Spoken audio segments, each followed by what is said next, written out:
စောနိုဒီအဲ့ရအောက်ကနေဆွဲထုတ်ယူလိုက်တဲ့အရာဟာဆီယာမိုင်းပေးထားတဲ့အင်းအိုင်လက်ဖွဲ့မဟုတ်ပဲစစ်အတွင်းကအဖေဖြစ်သူတကြီးဝန့်ခဲ့တဲ့တန်ချီတက်နေတဲ့လှိဝက်တစ်တာအိုးလေးတစ်ခုဖြစ်နေတယ်။သူဟာအသက်ရှူတန်းကိုခပ်ဖို့ပွားထင်းရင်တစ်တာအဖုံးကိုဖွင့်ကြည့်လိုက်တဲ့အခါဖုံထူနေတဲ့စာချုပ်ဟောင်းတွေနဲ့အတူထူးဆန်းတဲ့မြေပုံတစ်ချက်ကိုတွေ့လိုက်ရတယ်။ထိုမြေပုံဟာရွာအစုံကတုတ်တန်ဟောင်းကိုညွှန်ပြနေပြီး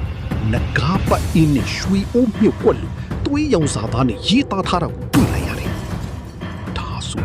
အဖေချီတော့နာကျင်ရုံဆောင်ပြီးရွာထဲမှာအမုံချဆီယာမိုင်းနဲ့ပူပုံနေတာဒါကြောင့်ကို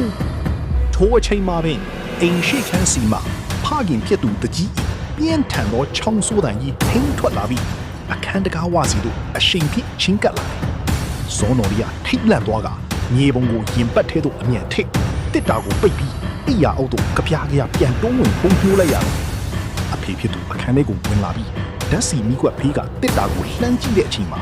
စောနော်ရီရဲ့ရင်ကုန်ဟာအပြင်းကိုပင်နှင်းထွက်မတတ်ပြင်းထန်နေရတယ်။အဖေကဘာမှရိပ်မိခြင်းမရှိပဲချောင်းတဟုကိုဆိုရင်အခန်းထဲကပြန်ထွက်မှပါသူတပင်းချနိုင်ပါတော့တယ်။ရမိုင်းနဲ့သူ့အဖေတို့ရဲ့လှဲ့ကွက်ကိုခေါ်ထုတ်ဖို့ရွာသားတွေကိုကယ်တင်ဖို့အတွက်ယခုညင်နဲ့တန်းကောင်းရန်အချိန်မှာသူ့တန်ဟောင်းဘက်သို့ကိုယ်တိုင်တွားရောက်စုံစမ်းရမှာတပါအခြားလမ်းမရှိတော့ချေ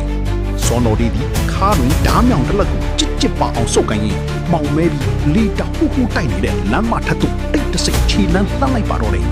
သူ့တန်ဟောင်းရဲ့အမောင်ထုထဲမှာဘလို့ကြောက်စရာကောင်းတဲ့အမှန်တရားကစောနော်ဒီကိုစောင့်ကြည့်နေအောင်အပိုင်းတုံးဆက်လက်ရှုစားပါ